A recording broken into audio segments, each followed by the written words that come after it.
It's time for AggroChat, the official podcast of the Tales of the Aggronaut blog and stalwart gaming community, where we talk about stuff and things, and the stuff about the things, and sometimes gaming. I'm Belghast, and let's start the show. Hey folks, it's that time again. Time for another episode of AggroChat. This is episode 494. Tonight I'm joined by Ammo. Hello.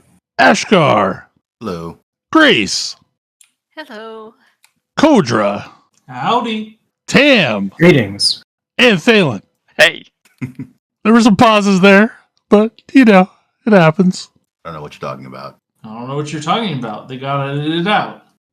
We have a pretty stacked show full of topics because, like we said last week, we had several weeks worth of topics all at once, and some of them, got bumped down. But also this has been a big week in games. It's a true fact. So this first topic, I don't know what the actual name of this is because I keep referring to it as Stardew Pesticide Not Required. So yeah. The name of this on the list is Frog Farm Survivors, and that made me think more of Against the Storm than anything else. No, this is literally Vampire Survivors, but with a frog that also is farming, and you grow your weapons, and Amazing. 100% this is not Frog Fractions. No, we're pretty sure it's not Frog Fractions. Can we ever be entirely sure? It's always a question. Yeah, so I was gifted this yesterday and played quite a little bit of it, and Grace, you said you played while you were dealing with your post-COVID shot nonsense. Yeah, earlier this week I got my vaccine and it knocked me out for about 24 hours, and this game was about all I could handle during that time. Curling up in a corner with my Steam Deck, and it's adorable frogs, and they have a little farm, and you have pets that help you with your farm. So I have little axolotls that water my plants for me, and you go around mining and fishing, but also it's Vampire Survivors. And when I saw the description of this game, I was like, how does that even work? How do? Right. These are things that don't seem like they go together, but actually it works just fine. And the frogs are cute, and the weapons are frog things and also weapons. It's a mix. Sometimes you barf up tadpoles at your enemies, and sometimes katanas drop out of the sky. You never know what will happen, but it's great. And all the enemies are other bugs. So, you're a frog, and at night a lot of bugs will come and you'll have to take care of them, and in the daytime there might be less bugs, but you'll have to do your farming. It has a lot of little nuance to it for such a weird concept. And I griefed it at Bell because I was not sure whether I thought it was great because I was sick with my COVID shot side effects, or if it was actually a fun, cute game. And it's a genuinely great game. Like it's literally just Vampire Survivors, but with a whole Stardew Valley-esque farming mechanic. I'm glad to hear that at least some of the developers doing their own Vampire Survivors type game are doing something interesting with it. Instead of just, trying to make fast cash. Yeah, this one is, it's very obviously Vampire Survivors, but it's trying to do its own thing a little bit, and I appreciated it. And I think it was, about $6. It seemed well worth it while I was curled up in a corner all day.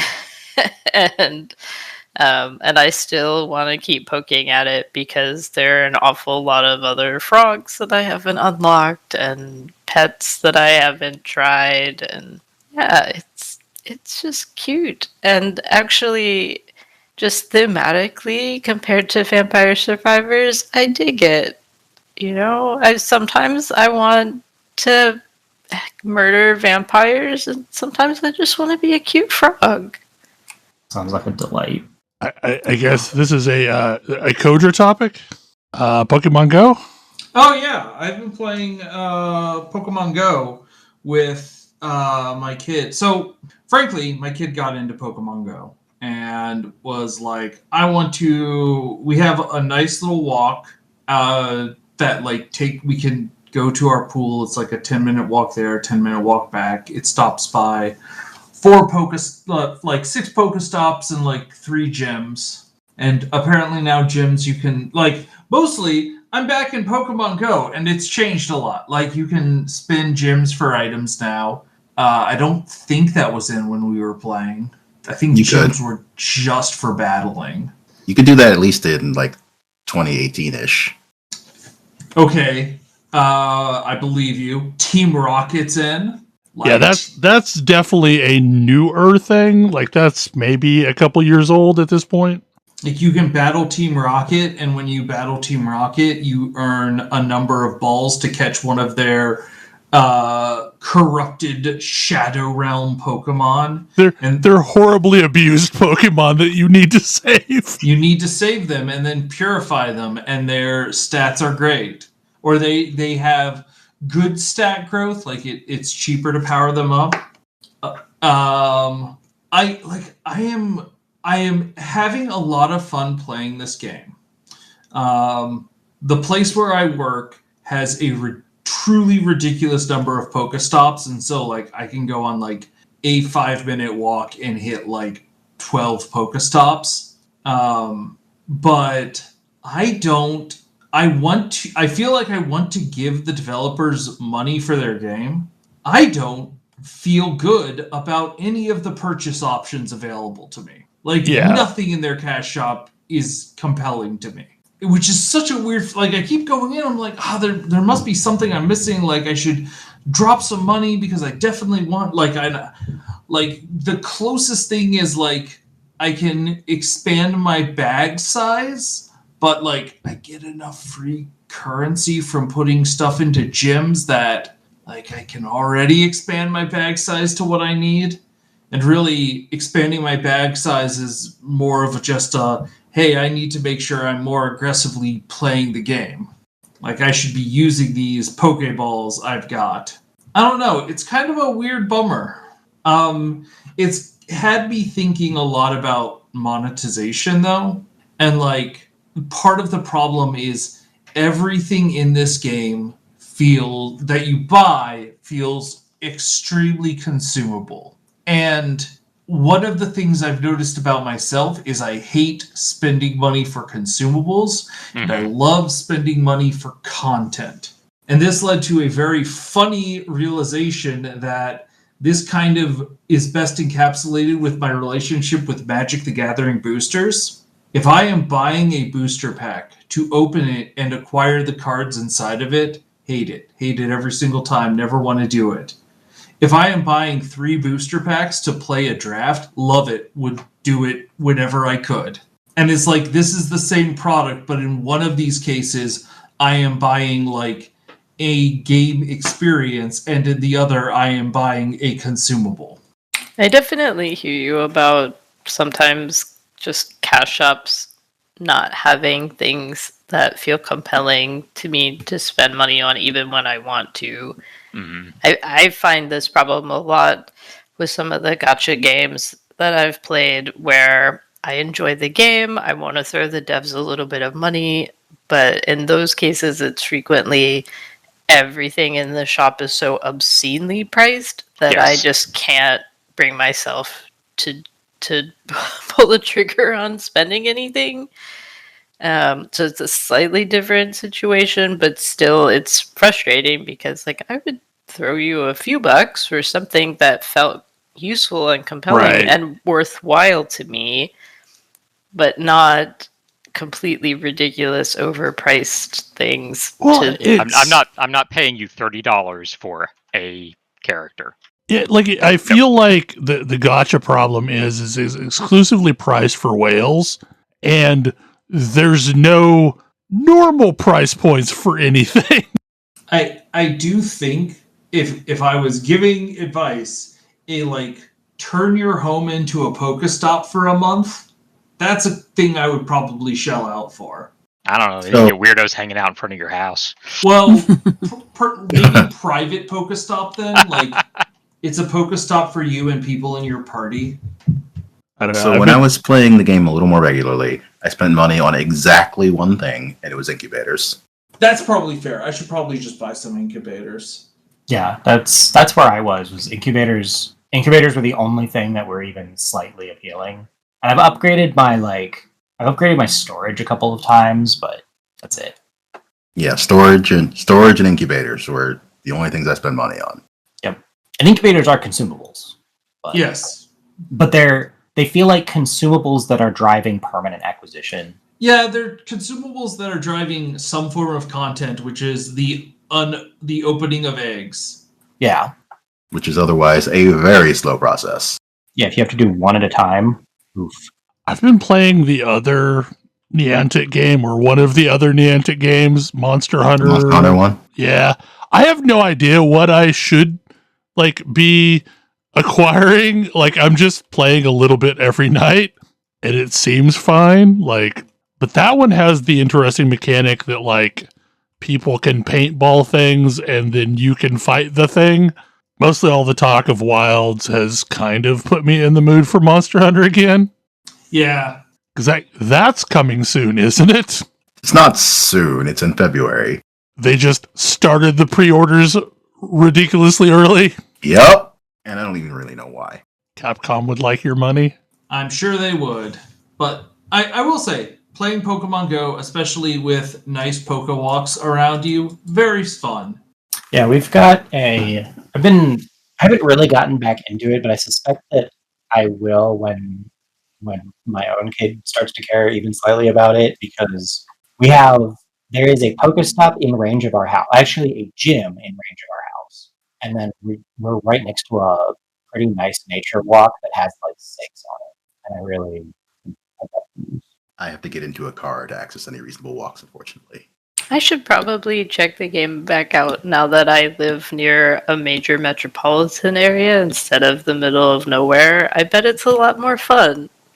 I think when we originally talked about it almost a decade ago, Jesus. No, that can't be right. There was a giant... It absolutely was the case that it's so cool if you're in a dense enough place, and sucks so bad if you're not. Yeah, I don't live somewhere remotely walkable. Maybe it's better here now. But I would guess, even if it is better here now, it's probably only in the denser neighborhoods. I will say, which I don't live near. Home businesses help out a lot. I was in the middle of nowhere, Michigan, 3 weeks ago, and there were a lot of Pokestops just at random places now. Yeah, they've Pokestops really proliferated wildly in 2020. Okay. Yes, I've heard this. Yeah, our neighborhood did not have a lot, and now we go for a morning walk, and there's one way and a few the other way, kind of thing. Yeah, the neighbor across the street has some sort of thing permanently at their house, and I don't know what it is. So, they do businesses and points of interest. So if you have a business that you're operating out of your house, and you're far enough away from any other businesses being operated out of your house, they might just plop a Pokestop there just because it's this is the only thing within a couple miles, so this has to be something. Okay.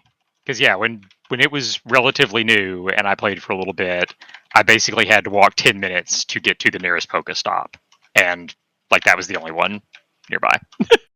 So yeah, I don't know. Maybe I should check it out and see what it looks like now. They've also instituted a buddy thing so that you can say, this is the Pokemon that I care about the most. and they'll travel around with you and earn bonus candy, which is nice when your buddy is something that's very rare, like a Dragonite.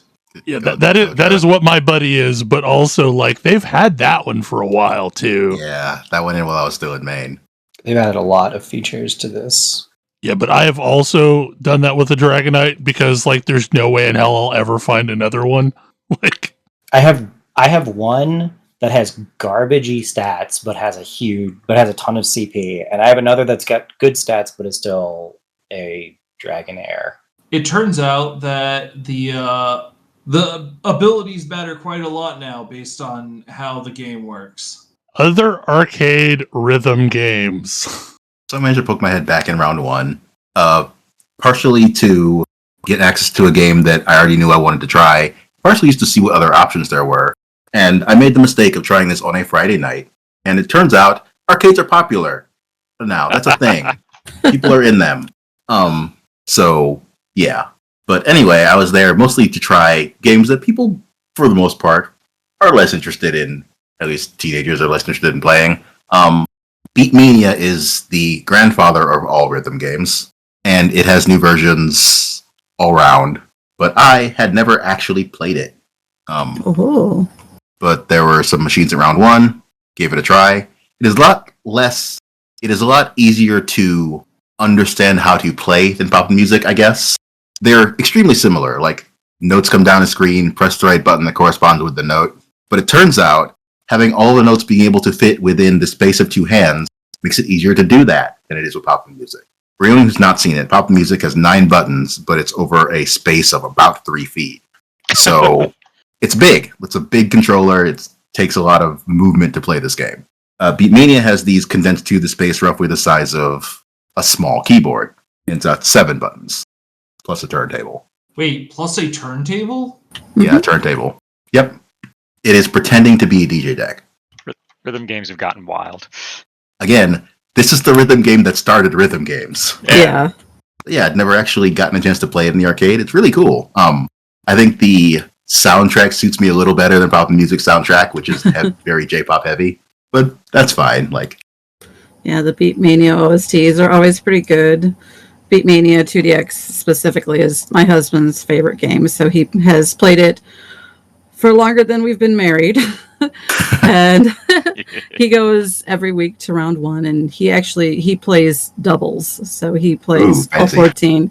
Yeah, so I get to hear about it, and he'll share his favorite songs that he's played and stuff. So yeah, I used to play it, but yeah, it's a lot of fun though. Yeah, 2DX is the current. I mean, there's a lot of history here. Beatmania was the original; it was a 5-key. Then they came out with Beatmania 2DX, 2 Deluxe, which was a 7-key.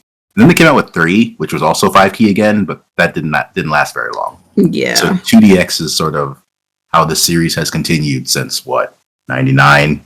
Yeah. It was on GDQ, or sorry, not actually a GDQ. It was on Flame Fatales in 2023. So like several other Konami rhythm games, it has been seen on the GDQ.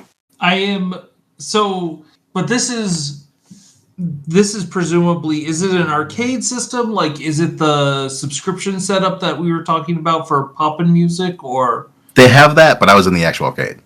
Sure, but mostly because if it's at least somewhat open to play, I'm surprised there isn't a mod scene. There is also that. Is. Absolutely, okay. There is that. Okay, so if you want to get if you don't want to pay Konami money, there are a million ways to play this on a computer. But also, if you want to get a whole bunch of custom tracks. Yes. Yeah. Because then once it's exposed to the internet, then the fact that the main game soundtrack is primarily J-pop matters a lot less. This is absolutely how I felt about Beat Saber. But yeah, so customs for a 9-key game like pop music, less common. Customs for this, there are so many. There are so many. Yeah, my husband has arcade-sized keyboards down in his room, and he plays that daily when he's not at the arcade or whatever. And he has a ridiculously huge roster of songs. I don't think he's played everything because he keeps adding stuff, so he hasn't made it through the whole list yet. I am mostly familiar with this from watching people playing Spin Rhythm. Ah, yes. Spin Rhythm has a custom scene, but they were Spin Rhythm was very careful about copyrighted content in their custom scene for a very long time. I don't know if they still are or not. I don't think they are. They initially were. It was a big thing for them. Ah, okay. I mean, I guess my most one of my favorite songs is I don't know what the copyright on Hot Drinks is. I'm not sure anyone. I feel like we're not supposed to be playing that song, but I don't know.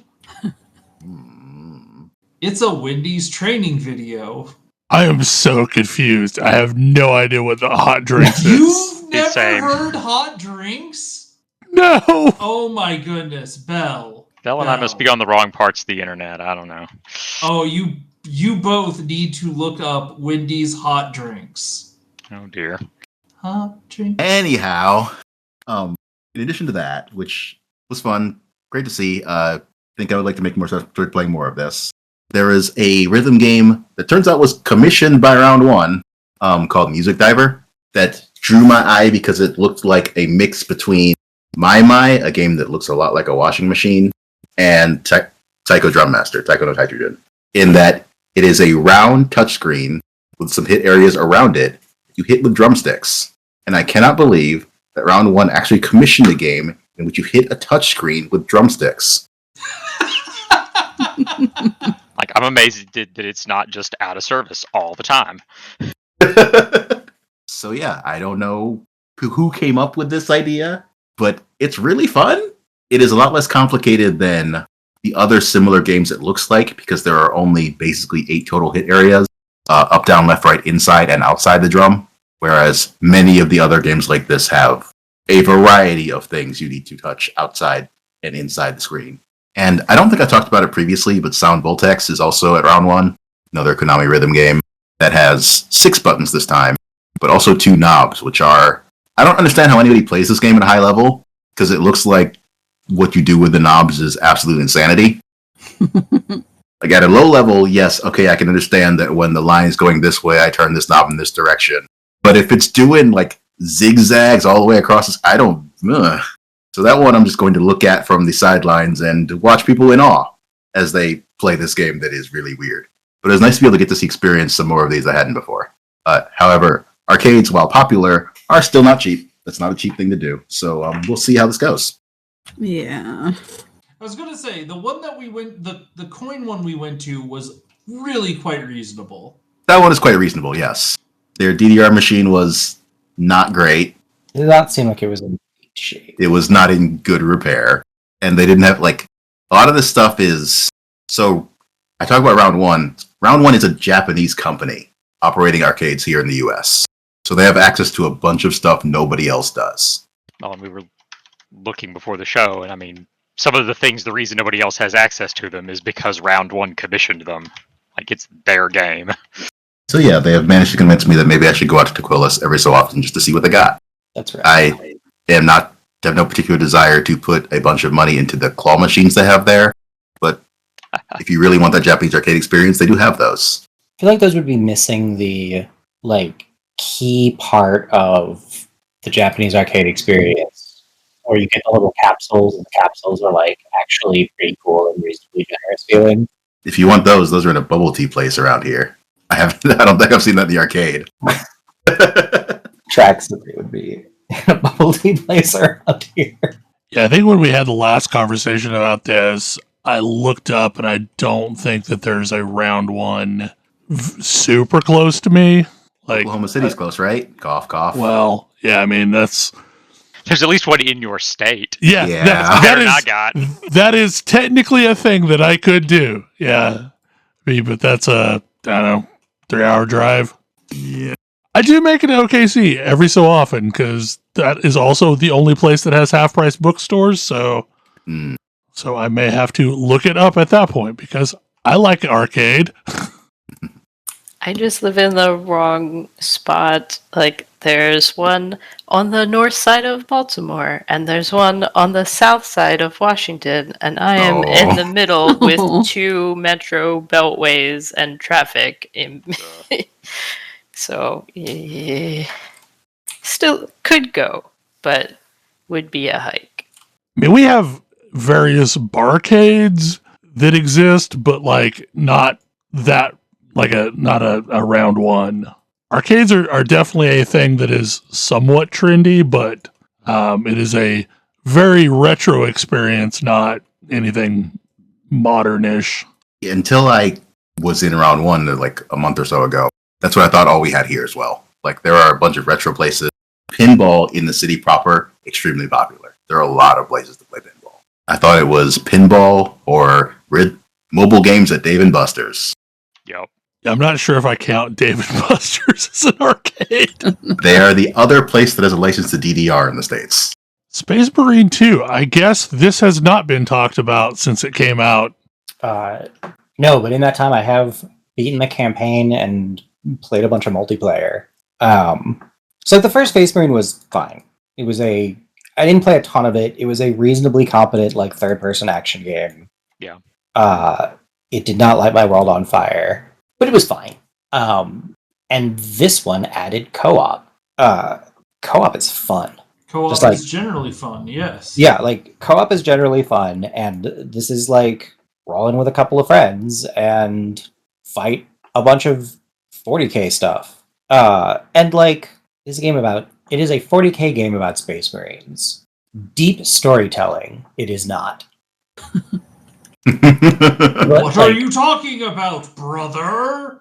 Like, I am impressed that it's basically impossible to spoil, because the only story stuff the only like actual meat to the story is callbacks to the previous game that I didn't play enough of to really understand the reference. So I had to like actually look up what happened in the previous game. But like, what I find interesting is that major plot points of the game are basically, hey, did you consider that being an emotionally distant paragon of toxic masculinity might be bad, actually?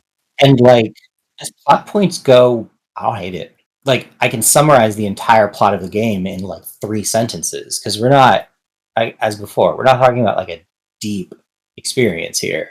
But like, it does a decent job. Like, it is not trying to tell you a story. It is not Rogue Trader. And so like, if you're looking for storytelling, like Rogue Trader does a way better job. Right. But also the action combat takes a little bit of getting used to, but is really fun once you get used to it. It's got a ton of weight. My favorite little detail is that when you run, if you've got a controller with haptics, it like rumbles the haptics just a little bit with every footfall. So you just get the sense of being huge.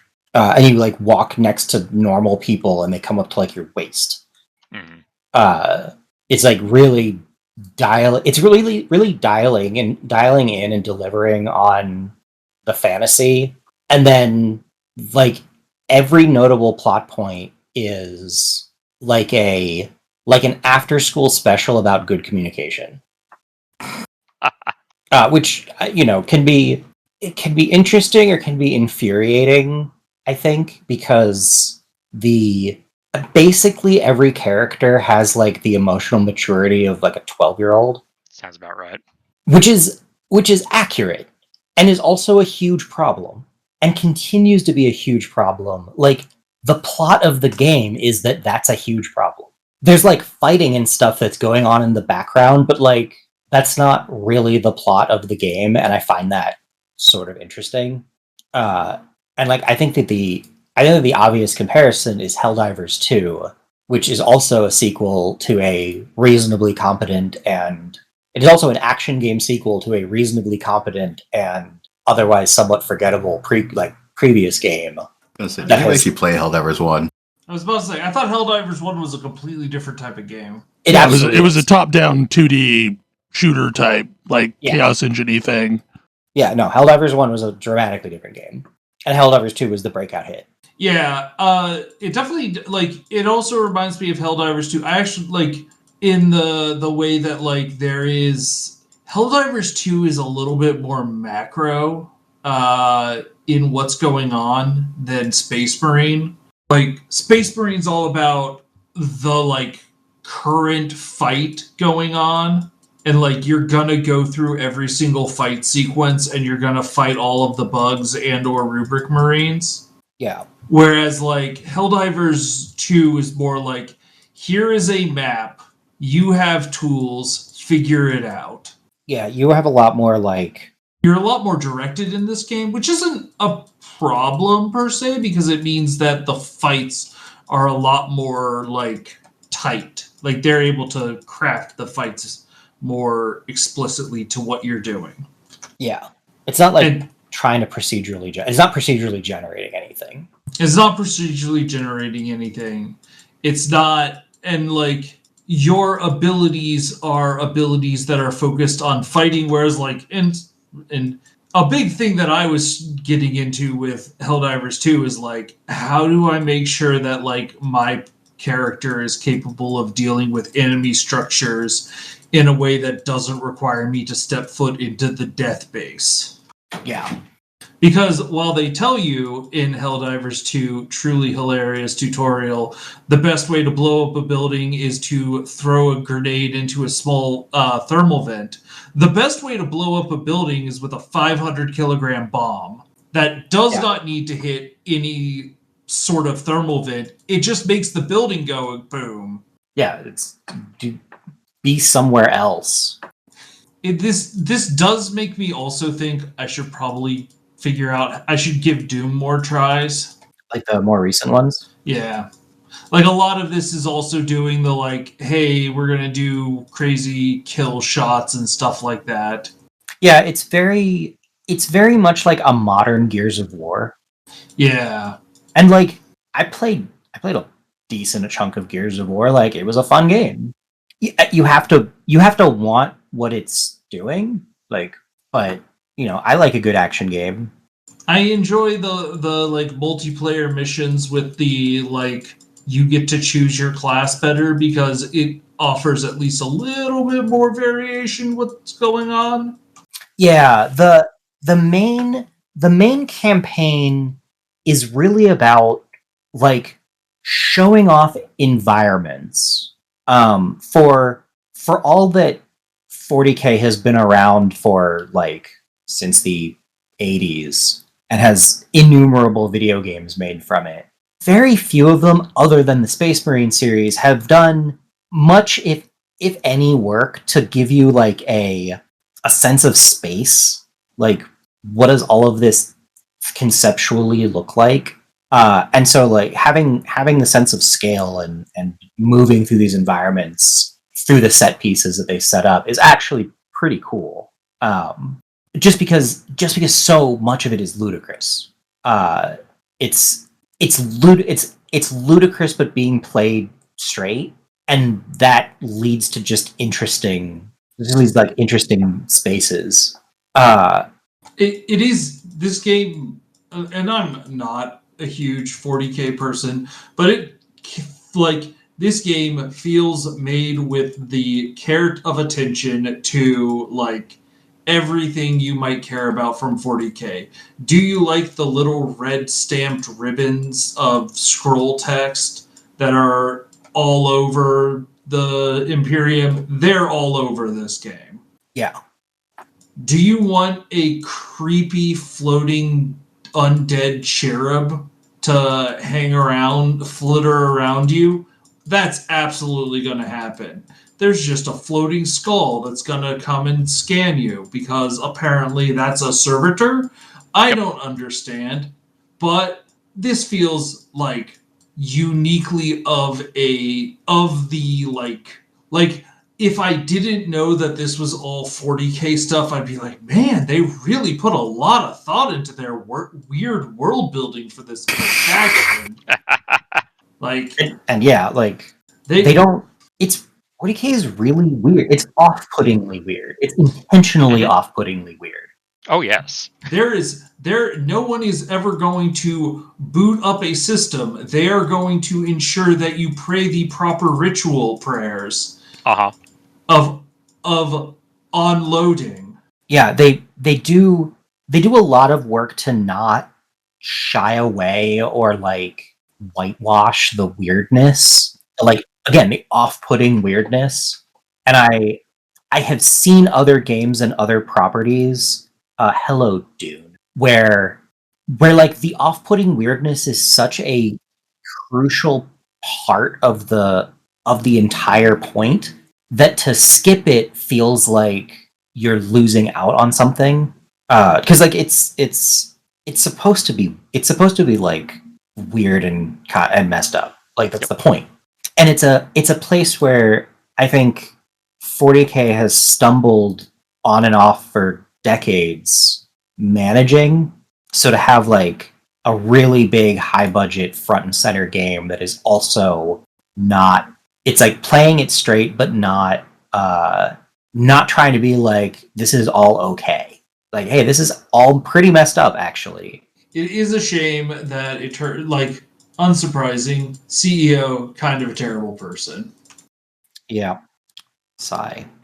The class-based multiplayer is very cool though. Yes, I do enjoy the class-based multiplayer.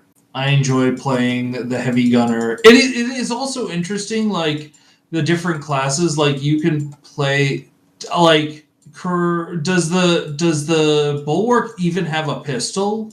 I think so. Okay. But, like, you can totally play a character. You can play a character without a main gun that's like, I am here to have a shield and a sword. And then you can play a character that doesn't have a melee weapon, like the heavy gunner. Yeah. Although the gun is kind of a melee weapon in that case. You just with the gun, it's fine. You just smash them with the giant gun you're holding. Also, I use the Mega Melta, and that's so fun. Yeah, they nail the feeling of, like, one of the things that I'm always looking for in a game that's a shooter is I really want my different weapon options to feel really different. Like, I get bored really fast if I'm just like Call of Duty. I find really boring because, with the exception of a sniper rifle, every other weapon feels basically the same to me. Wow, you just made a whole bunch of people really upset for some reason. There's different optimizations and so forth, but like at the end of the day, I'm putting fairly similar feeling bullets downstream. Like, give me wild stuff any day of the week. You know, I played Tribes. You know, I played Unreal Tournament. Those weapons are nonsense. I'm totally here for it. I did see a video essay the other day about how the entire concept of like the power weapon is basically just gone from games nowadays. Like finding a sniper rifle or a rocket launcher, less of a thing. Yeah. It is funny because I feel like you did just mention two games that would have really loved to be able to play with the 40K license. Of which there are I don't buy many. that for Tribes, but for Unreal Tournament, yeah, okay. Oh yeah. You don't buy that for Tribes? I definitely No, buy absolutely that. not. Tribes is too busy invested doing its own thing. Tribes is doing its own very weird thing. I feel like maybe I have a different view because I have now played Space Marine 2 with the jump jets. The jump pack is incredibly satisfying. They do a lot of work to make bits, the iconic bits, really fun. And their set pieces in the campaign are like similarly really fun. I think it was Penny Arcade made a comment. The game is like 7 of 10, but 11 out of 10 if you're into the IP. Yeah. And I think that's pretty accurate. I believe their take was if you're into Warhammer, this is like your game of the year, and if you're into Star Wars, Outlaws might be. Yeah. And if you're kind of not really into either one, they're fine, serviceable. And it's definitely not without its flaws. Like, some of the level design doesn't do the best job of messaging where you're supposed to go. And part of that is so they can hide secrets around, but also it's like you can get turned around in spaces pretty easily.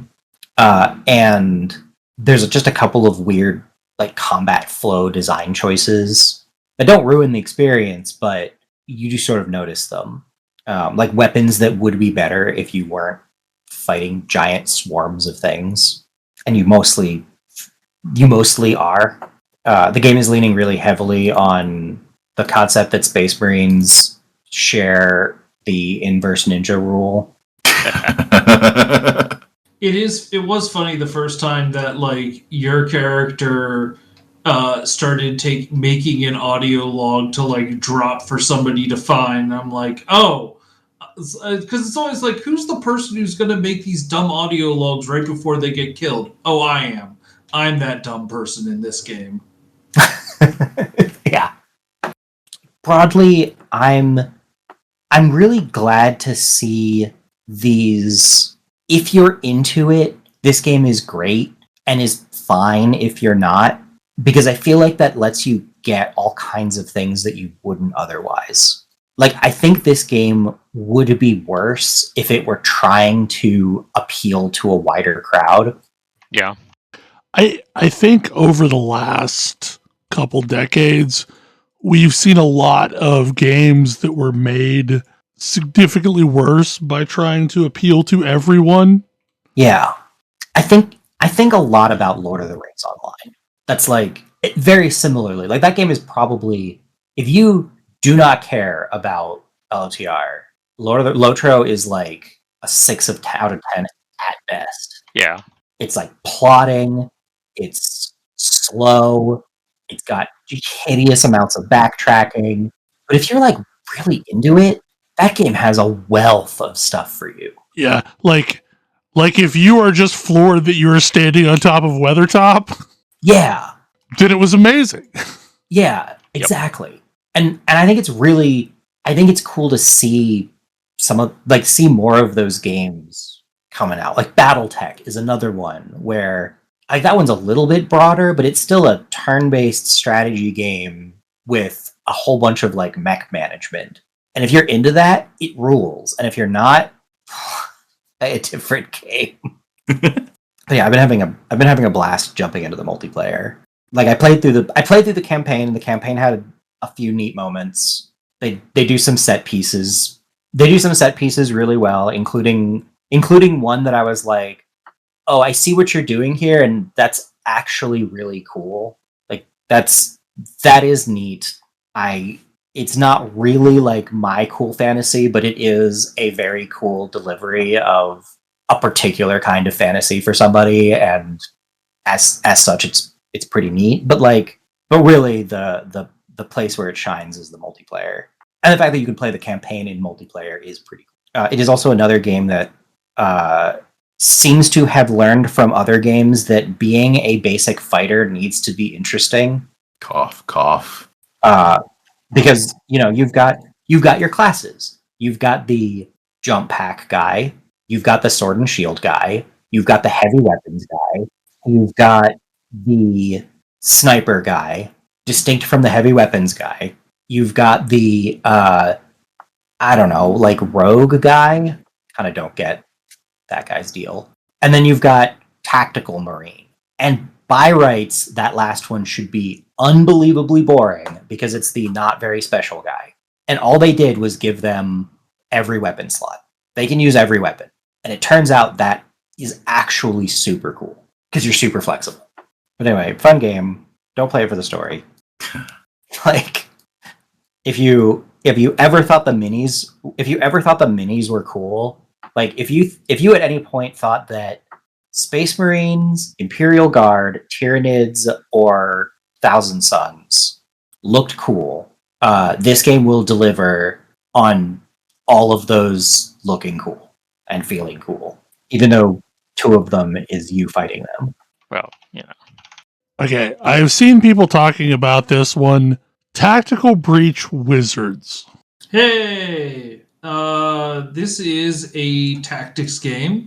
And the idea is that you are a wizard doing like breach and clear operation type things. So it's like the Police Quest SWAT, but with wizards. Yeah, kind of. Yeah. And so like the main character has the ability to see 1 second into the future. Aha. And so this is like the core mechanic is like you can always like rewind your turn. And like if you make a mistake, it's like, oh no, that was just me using like my foresight, like my precognition. Rewind.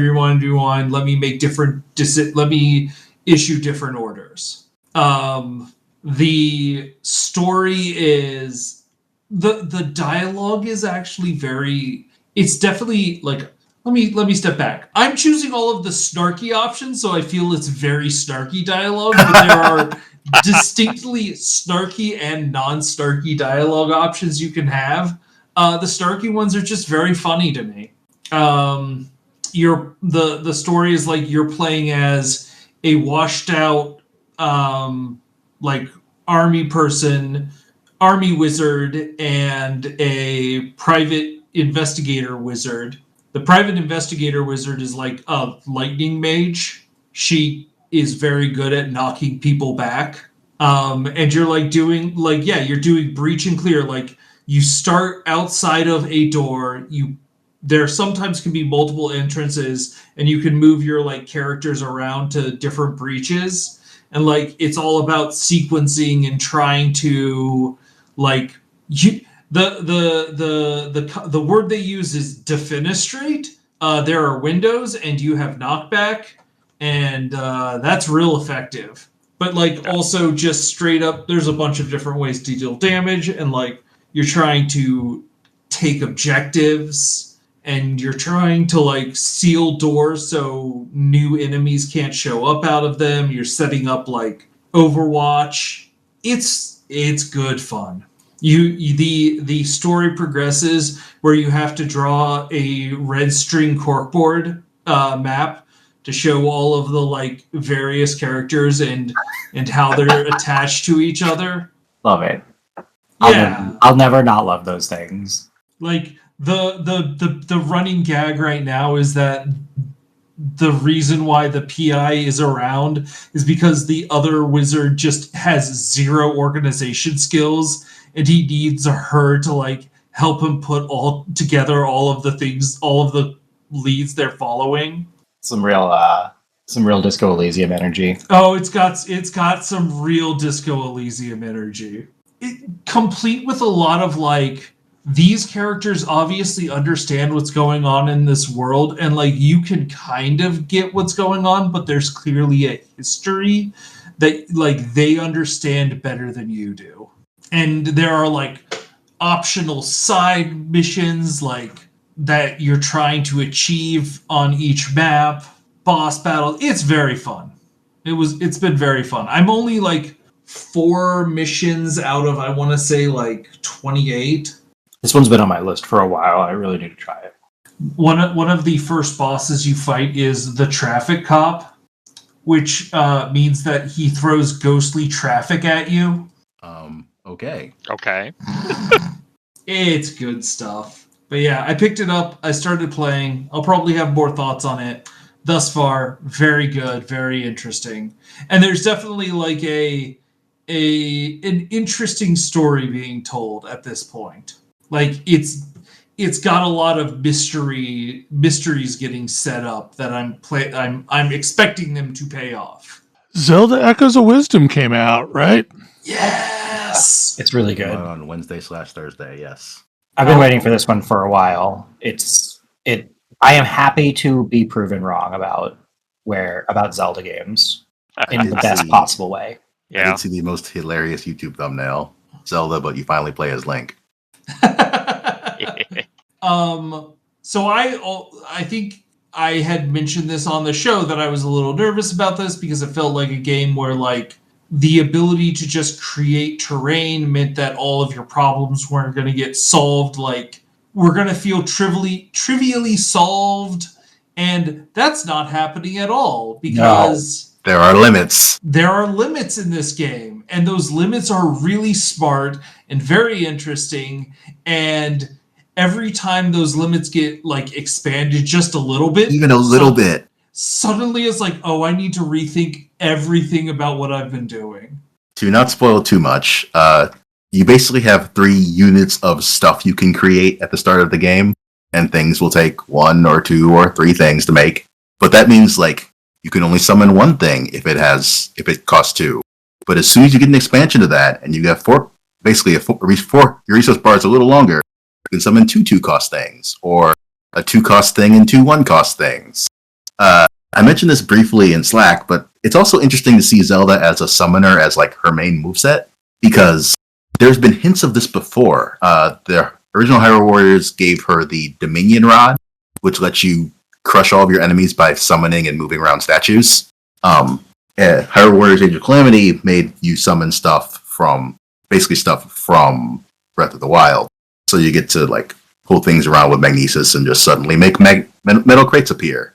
And even then, in Smash Brothers, now has her as one of her specials. She just makes a giant statue and it swings its sword at you. So it's interesting to see all of these things come together as this is what Zelda does in this game. That's really cool. Yes, I was going to point out that as you start, it is kind of difficult to, like, you have a limit as to, like, what type of gaps you're able to clear, how high you're able to get. And as, like, I had sort of here is my routine for how I get up things. Did it involve multiple beds? It involved beds and then boxes, right? Boxes are important because boxes are too high, but you can only jump 1 high. So you have to figure out how to get on the box and sequence it so the box is one of the last things remaining. There was a whole thing. And then you try it, or you get on a box with a trampoline and then you put a tree down. Anyways, as soon as I had 4, all of my math that I had built up had to be rethought because I had more available to me. And there is a cave that's just a really freaking high wall. Like that right after you get your 4th one. And I spent a while in there and so proud of him. My kid was with me and he's like, hey, we have a thing that lets us jump higher. And I hadn't even thought about it. And I was like, that's brilliant. And so we were able to get the last little inches out of it. Yeah. And temporarily jump too high. Temporarily jump a little bit higher. So the thing that I missed from Breath of the Wild is that for me, Zelda games are so much about you get progression, and that changes the way that you interact with the world. Yeah, it's about collecting new tools. And that was something that I was missing it from Breath of the Wild, and I hear it was slightly better in Tears of the Kingdom, but I just didn't have it in me. And this feels like it's splitting the difference. Like it's not giving you a giant it is sort of giving you a giant inventory of things. I feel like in many ways it's giving me the biggest inventory I've ever had, and it's kind of unwieldy. Yeah, but it's not like the fire rod and the whatever they call the rod that makes blocks, but you are definitely progressing and looking at the world differently, sometimes dramatically differently in really interesting ways, and like that I really love. The fact that you are a summoner means that you are for the first time ever on the other side of the enemy's AIs and realizing, wow, some Zelda enemies are just real dumb. And it's like, okay, now I have to figure out how do these 2 AIs interact with each other? They don't have to. You roll an armadillo into them and they go away. You roll an armadillo, or you roll a sea urchin. You just get right next to them and you sea urchin sword them, as I've been calling it. That is also another option, yes. But we were playing through on my kid's profile, and he went to hang out with a friend, and so I started my own profile and discovered that there is a secret enemy that you can get, and it kind of trivializes the first dungeon. There's a lot hidden in this game. There is so much hidden in this game. But there are also dungeons, and the dungeons feel awesome. Oh my goodness, I'm having so much fun with this. I got to the first dungeon, and it was a thing that was like, "Yep, we're back. We're so back." The other thing I want to say is like it also feels really cool to see like be on the other side of like the story than you normally are. I really just enjoy how you are the princess and like you're going and dealing with all of these people who are like, oh my goodness, we're so worried. Our like local neighborhood kid who's constantly saving, like fixing all of our problems and like rescuing all of our kids is missing like just a whole bunch of people talking about how cool Link is. And that's really cool, I think. Sure, he breaks all our pots and wrecks all our bushes, but you know, it's worth it. And makes the chickens angry. Well, so they call out that he is the one who constantly deals with their weeds. Incredible. I do appreciate that even though you don't have a sword, you can still do that. It wouldn't feel right otherwise. Also, some of the mini games, very fun. Loving the mini games. Yeah, I've only played it for like an hour and a half today. But it's both fun because because it's like a return to the Zelda that I love. It also, my daughter is really into it. She's really excited about, well, a princess who can just conjure beds out of nothing. She's attached that particular thing. That is pretty awesome. Which I think is very funny. You can create bed bridges. I mean, I'll be honest. The ability to summon a bed anytime I want, like that does sound pretty awesome.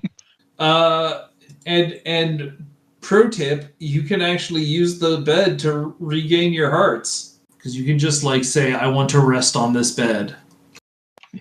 So I'm not really sure how deep I want to go into this topic, but last week I talked about, the fact that I had been dealing with COVID, and when I am extremely sick, I tend to reach a point where I have limited faculties for gaming purposes. And one of the games that I always retreat back into is Minecraft. So I've been playing a lot of Minecraft lately. And there's just something like it's the Campbell's soup of gaming for me at this point. So it all started because I watched this YouTube video about apparently an age-old mystery in the Minecraft community where this person posted an image and this is during the Herobrine era of like internet creepypastas surrounding Minecraft, where this guy was like, I started a world and there's an entire base that I didn't build, and diving down this rabbit hole of like everyone just assuming that the guy was lying, and then years later this whole like docu-series dives into the fact that no, he was just playing a pirated copy of the game. Aha. And due to corruption encountered a situation where like it copied part of one of the other saves into his world. But again, like that, it made me nostalgic for Minecraft, and it made me realize, oh, I had video recorded of my very first Minecraft world. And while I don't have access to it anymore, it was interesting to go back and watch that. And the way in which I played the game back then was totally different to the way in which I've played it in more modern terms of, trying to build a world and live in it, more than trying to get diamonds as fast as humanly possible. Because for years, Minecraft has largely been a solved problem for me. Mm-hmm. Within like 15 minutes, I can have a full set of diamond gear. It's just a thing that I can do. But instead, I just started exploring the world and building a proper base and, building all the things that I would need. So like I've been chipping away at this world for a couple weeks now, and it is way more entertaining to approach it like almost like an exploration and adventure game than a resource gathering and tech tree game. Oh yeah, I've always that's been the only way I can like play Minecraft. Because the tech tree aspect of it is just like, I know how to do all these things. If I go down to this point and I mine around long enough, I will get the resource that I need. But they've also added like tons more areas of the game at this point.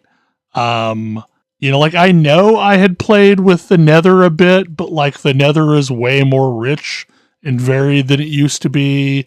There's tons more biomes, tons more generated, structures in the game.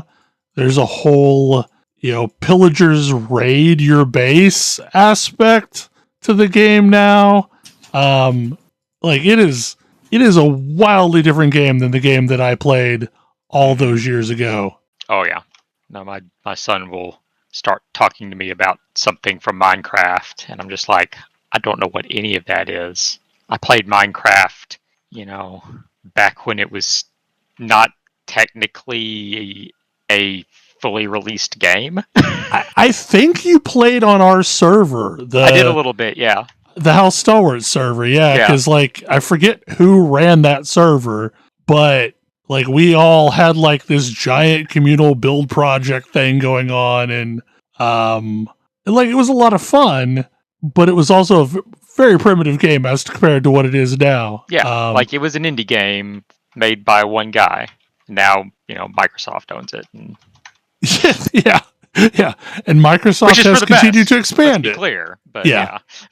Like, I guess today was Minecon or whatever their convention is called, and they announced a new biome and a new enemy type called the Creaking, which are apparently the Stone Angels from Doctor Who. Okay. So if you look away from them, it will apparently chase you forever in your world until you find the block in the world that is tethering it. Like, you can't just kill it. Oh gosh. So for years now we've had things that you're not supposed to look at. Right, exactly. And now we've got things that you have to look at. Okay. Although that's one of my favorite stupid things is to stand on the ramparts of my base at night and stare at Endermen and bait them into coming to attack me, at which I run underneath a structure that is, not 4 blocks tall. Just beat them up where they can't get to me. So I don't remember which discussion it was tonight, but I was trying really hard not to lose my shit because I thought I would be clever.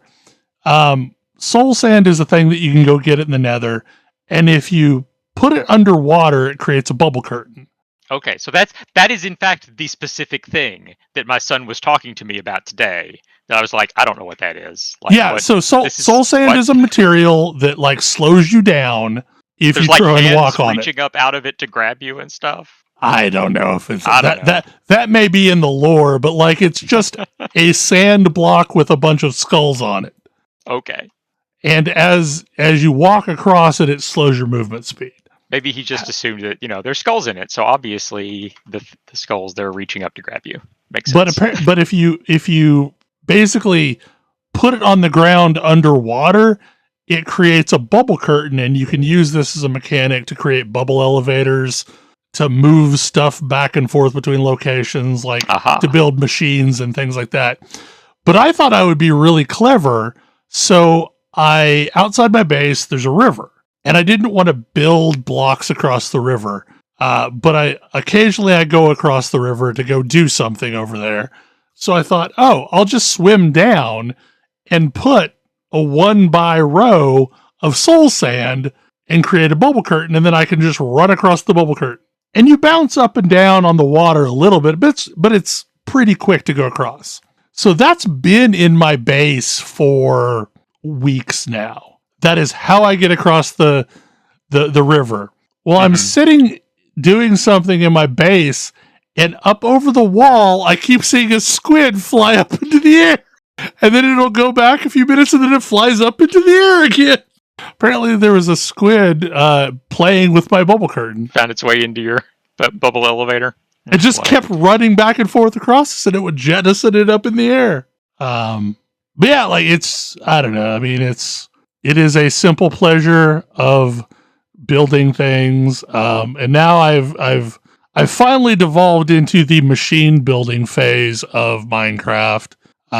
So I have built a machine today I finally found some bamboo, and I built a machine to auto grow and harvest bamboo. And then that feeds into smelters so that in theory I have always have smelters at the ready so that if I want to smelt something, it's got bamboo that it'll use as a fuel source. Yeah, so I don't know. I mean, I'm having fun with it. It's kind of dumb, but also I find it really relaxing. And it was about as much gaming as I could handle while dealing with COVID. But that's probably a show. Any final thoughts anybody has? Nothing I can think of. I just appreciate that there's a category of gaming that's like games that make you feel better when you're sick. Yeah. Like it's nice. Very much that, they're like, and I know like for some people it's probably something like Stardew Valley. Anyway, hopefully you enjoyed the show, and we will see you again next week. Good night. Good night. Good night. Good night. Good night. See you. See you.